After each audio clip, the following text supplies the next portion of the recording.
guys, it's Alec Torelli, and welcome back to this week's Hand of the Day.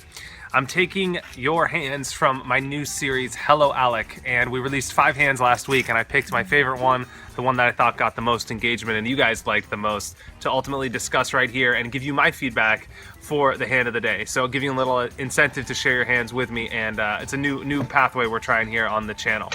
So this hand comes from Sam versus Nanonoko, and he's playing 2-5 no limit.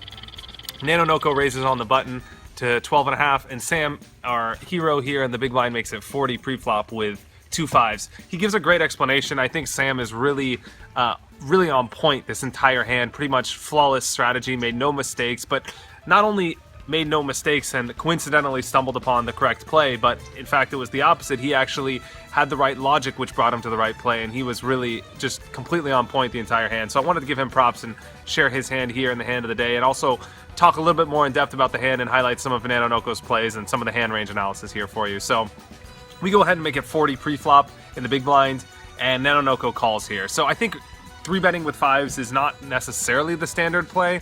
I think that standard is just to call and sort of check call the flop and hope to get to a cheap showdown. But I don't mind 3-betting at all here.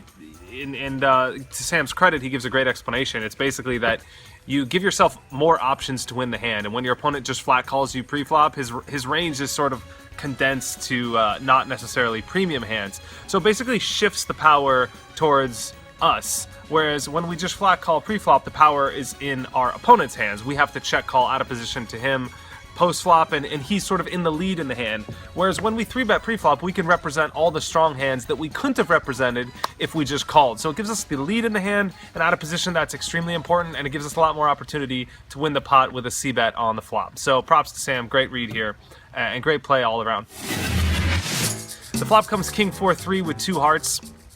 Pot's $82. And Sam goes ahead and bets 60 here, which I think is a little on the bigger side. It's a little caveat I'd like to point out. I think that betting 40 here is better for your entire range.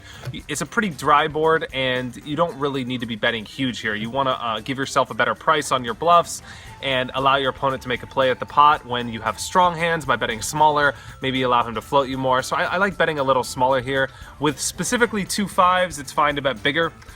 Because you don't really want your opponent to float. There's not many good turn cards for their hand. So specifically with your hand, betting bigger is fine. From a game theory standpoint, I like betting a little smaller with my entire range. Getting a little in depth here, but that's one subtle point I'd like to add to the bet sizing. And Nanonoko goes ahead and makes it 210 here, which is an absurdly large raise. It basically says that he's never bluffing. So if he raised to 140. He could be bluffing because, he's not committing himself to the pot. Well, when he makes a 3.5x raise, he always has something that he's willing to put all the money in here with.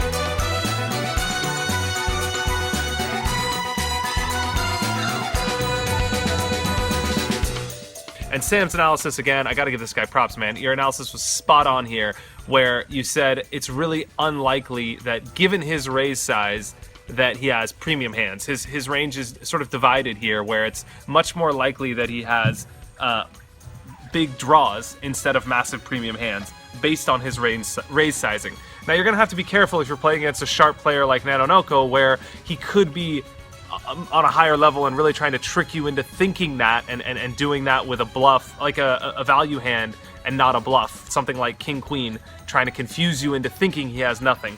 But I think that most of the time, Sam, your read is spot on. It's much more likely your opponent has a combo draw. So rather than going all in on the flop and trying to run it out with marginal equity, I think doing a stop and go here is great. You call out of position pre-flop on the flop, and hope that there's no heart on the turn, and then jam when you have more equity and your opponent has less chance to complete his draw. So I really like that play here. From Nanonoko's side, I really dislike making it 210.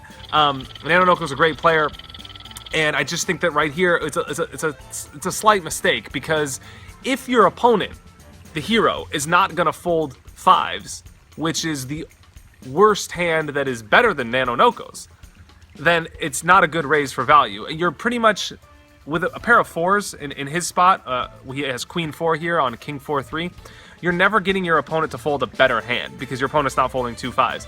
So The only way to get value from your opponent is to raise small and get him to go all in with a worse hand than yours as a bluff. Something like 5-6 or maybe 6-7 as a complete bluff, or a lower flush draw. And with Queen 4, honestly, you don't mind if he goes all in because you're going to call with a pair of 4s and hope that he's bluffing with something like Ace 5 or like a complete bluff that you beat.